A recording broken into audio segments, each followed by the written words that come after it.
taadha gooftaa qulqulleetti siif galata murteesseerta fayyisaa addunyaa galaanni kee innumoo keessa keenya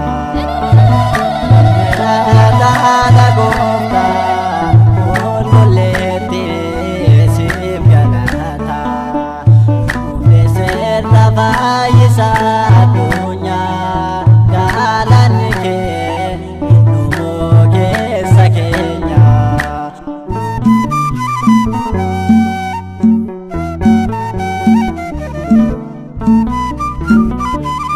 Ulfina qabda gonfoo qabeetti uumamu hundarra filamte ati waadaara daandii fayyina maqaa keetiin gooftaa faarsina kalimera taadha gooftaa qulqulleetti siif galata murteesseerta fayyisaa addunyaa galaanni kee innumoo keessa keenya.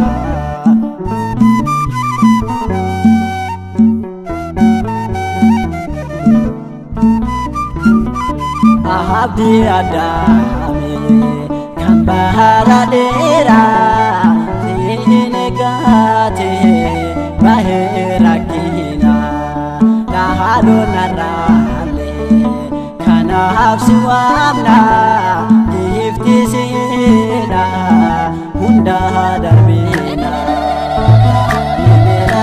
taadha gooftaa qulqulleetti siif galata murteesseerta fayyisaa addunyaa galaanni kee innumoo keessa keenya.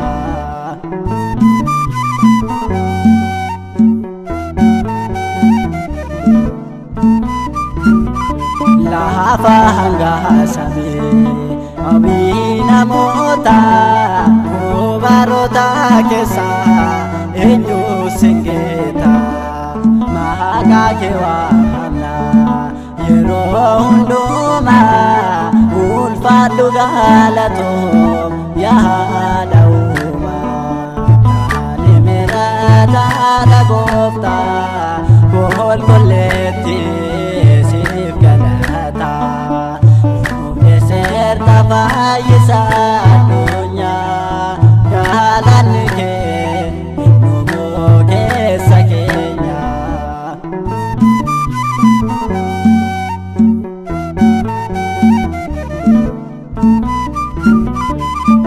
Ilaannoo gooftaa sanyii hundarra teessoo jireenyaa bultoo fayyisaa kan kee addunyaa hedduu raajinsaa uumama keessa eenyuu si dursa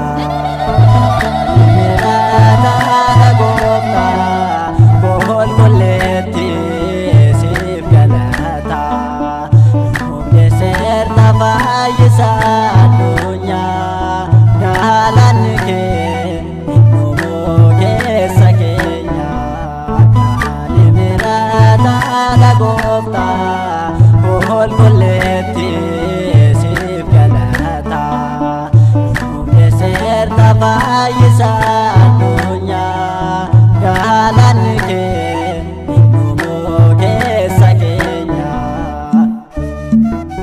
Yaa Waaqayyo gooftaa jiraataa bara baraa kakaastee kan nu jalqabsiistee kan nu xumursiistee galannii fi ulfinni teessoo kee aariyaam irratti siif haa ta'u hamma bara baraatti. Amiin.